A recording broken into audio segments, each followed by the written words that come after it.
Imagina cargar el peso del mundo sobre tus hombros, no de forma metafórica, sino literalmente. Es el año 170 después de Cristo. Estás sentado dentro de una tienda militar fría y húmeda junto al río Danubio. Afuera, miles de guerreros germánicos se preparan para destruir tu civilización. Dentro del imperio, una plaga devastadora está consumiendo lentamente a tu pueblo. Ciudades enteras están cayendo en silencio. No has dormido en días. Y aún así, el destino del imperio más poderoso del mundo descansa sobre tus hombros. Tú eres Marco Aurelio, emperador de Roma. Con una sola palabra, puedes ejecutar a un enemigo o construir una ciudad. Los ejércitos se mueven cuando tú lo ordenas. Las naciones tiemblan cuando hablas. Pero aquí está lo extraño. En lugar de buscar vino, en lugar de llamar a tus generales, en lugar de perderte en el poder que posees, alcanzas algo inesperado, un pequeño rollo de papiro. Comienzas a escribir, no a tus soldados, no al Senado, no a la historia. Escribes para ti mismo. Y la primera línea que escribes es sorprendentemente simple. Al amanecer, cuando te cueste levantarte de la cama, recuérdate a ti mismo: debo ir a trabajar como un ser humano. Detente un momento y piensa en eso. El hombre más poderoso de la tierra, recordándose a sí mismo simplemente levantarse de la cama. ¿Por qué un hombre que gobernaba el mundo necesitaría escribir algo así? Porque Marco Aurelio estaba luchando una guerra mucho más peligrosa que la que ocurría afuera de su tienda. Una guerra contra su propia mente. Y lo que escribió durante esas largas noches se convertiría en uno de los documentos más extraordinarios de la historia. Un libro que nunca fue pensado para ser un libro, un diario privado, un manual para sobrevivir a tus propios pensamientos. Hoy lo llamamos Meditaciones, pero Marco Aurelio lo llamaba de otra forma. Lo llamaba Taes e Auton, que significa literalmente para sí mismo. Y ese pequeño detalle cambia todo, porque cuando lees a Marco Aurelio, no estás leyendo a un filósofo tratando de impresionar a una audiencia. Estás escuchando a un hombre hablándole honestamente a su propia alma. Estás presenciando una mente en combate. En el mundo antiguo, este tipo de escritos se llamaban hipomnemata, notas personales destinadas a ser leídas en momentos de crisis, recordatorios diseñados para anclar la mente cuando la vida se volvía inestable. Marco Aurelio no estaba intentando crear literatura, estaba intentando mantenerse sano, porque entendía algo profundamente peligroso sobre el poder. El poder corrompe la mente mucho antes de corromper el imperio. Solo mira a los emperadores que vinieron antes que él: Nerón, Calígula, Tiberio, hombres que lo tuvieron todo y se perdieron a sí mismos. Marco Aurelio se negó a seguir ese camino. En lugar de eso, usó la filosofía como un antídoto. El filósofo francés Pierre Hadot llamó a esta práctica la construcción de una ciudadela interior, una fortaleza dentro de la mente que ningún caos externo pueda invadir. Marco Aurelio construyó esa fortaleza línea por línea, noche tras noche, no para controlar el imperio, sino para controlarse a sí mismo. Porque Marco Aurelio entendía algo que la mayoría de las personas nunca descubre.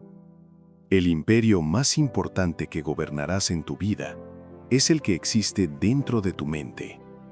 Pero aquí está la verdad incómoda. Marco Aurelio no escribió estas reflexiones desde una vida cómoda.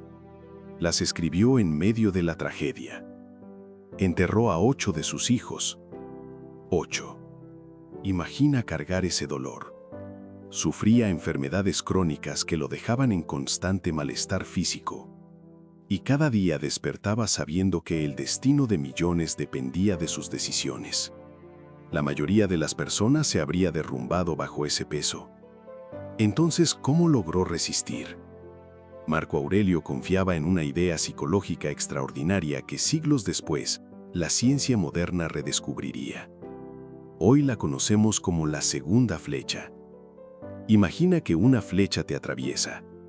Esa primera flecha es el evento. Una pérdida, una traición, un fracaso, una enfermedad. Esa flecha duele, pero Marco Aurelio comprendió algo crucial. El verdadero sufrimiento proviene de la segunda flecha, la que nosotros mismos disparamos, la historia que le añadimos al dolor. ¿Por qué a mí? Esto es injusto. No voy a poder soportarlo. Marco Aurelio se entrenó para retirar esa segunda flecha. Se recordaba a sí mismo. No es que esto sea una desgracia, sino que soportarlo con nobleza es una fortuna. Piénsalo por un momento. El evento no te define. Tu respuesta sí. Marco Aurelio practicaba algo que hoy los psicólogos llaman distanciamiento cognitivo. Aprendió a observar los acontecimientos sin juzgarlos inmediatamente, sin añadir drama, sin construir la narrativa mental que transforma la dificultad en sufrimiento. Y esa habilidad lo volvió prácticamente inquebrantable. Pero Marco Aurelio fue aún más lejos. Cuanto más reflexionaba sobre el poder, más comprendía lo poco que realmente controlaba. Podía ordenar a los ejércitos, pero no podía controlar el clima. Podía afirmar leyes, pero no podía detener la plaga que devastaba su imperio. Ese descubrimiento lo llevó al principio central del estoicismo, la dicotomía del control. Existan dos categorías en la vida: las cosas que dependen de nosotros y las cosas que no. Tus juicios, tus decisiones, tu carácter. Eso te pertenece. Pero todo lo demás, tu reputación, tu salud, las opiniones de los demás, los resultados de tus esfuerzos, eso está fuera de tu control. Y cuando vinculas tu paz mental a esas cosas, entregas tu felicidad al caos del mundo. Marco Aurelio se recordaba constantemente esto. Escribió: nunca deja de sorprenderme. Nos amamos más que a los demás, pero valoramos más su opinión que la nuestra. Piénsalo. Entregamos nuestra paz interior a desconocidos. Marco Aurelio se negó a hacerlo. Para él el trono era solo madera. La túnica púrpura del emperador, solo lana teñida con sangre de moluscos. Al reducir los símbolos del poder a sus elementos básicos, neutralizó su influencia sobre él. Gobernaba Roma, pero solo dominaba una cosa: su propia mente. Pero ¿de dónde aprendió Marco Aurelio esta disciplina? Aquí viene la sorpresa.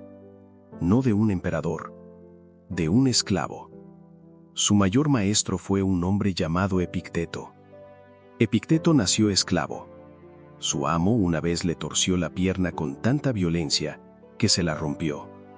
Y aún así Epicteto permaneció tranquilo, porque había descubierto algo extraordinario. Tu cuerpo puede ser encadenado, pero tu mente no. Marco Aurelio conoció las enseñanzas de Epicteto gracias a su mentor, Junio Rústico. Cuando Rústico le entregó las lecciones de Epicteto, su vida cambió. Imagina eso. El hombre más poderoso del mundo, aprendiendo de un antiguo esclavo. Epicteto le enseñó algo revolucionario. Tu estatus es solo un disfraz. Un trono y una prisión son simplemente lugares.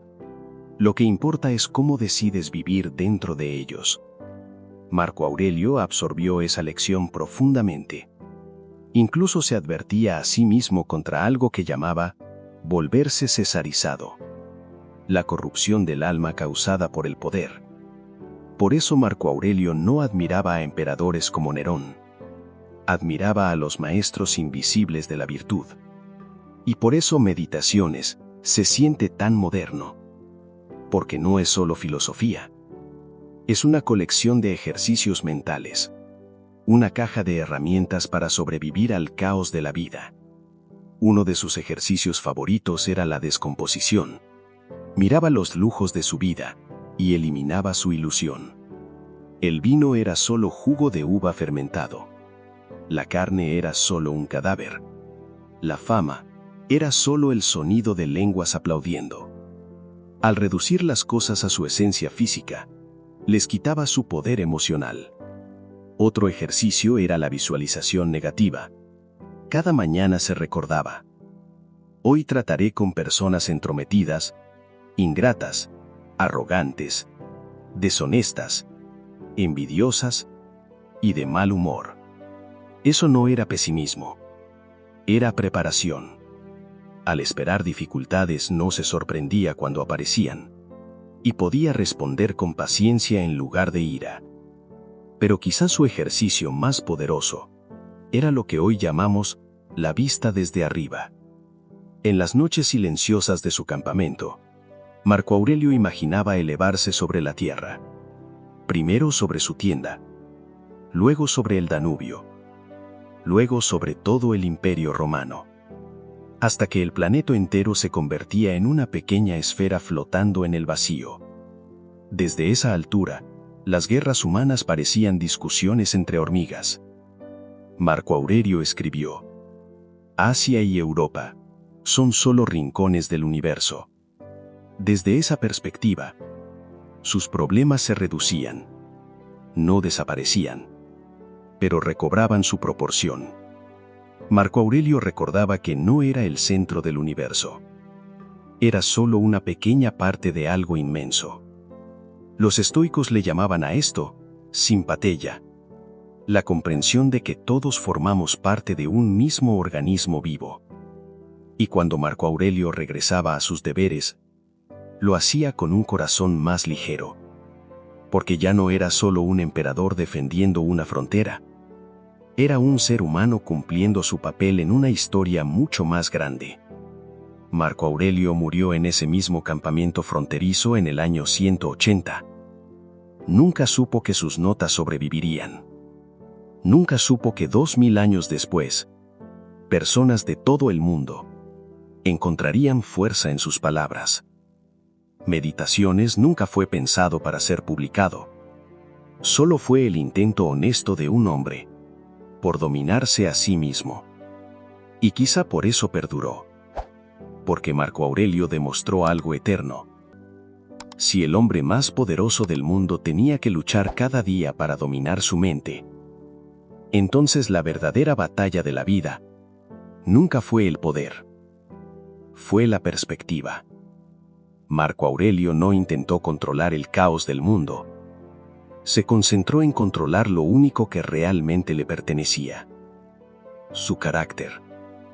Y nos dejó una última advertencia: la alma se tiñe del color de sus pensamientos. La vida te pondrá a prueba. Eso es inevitable.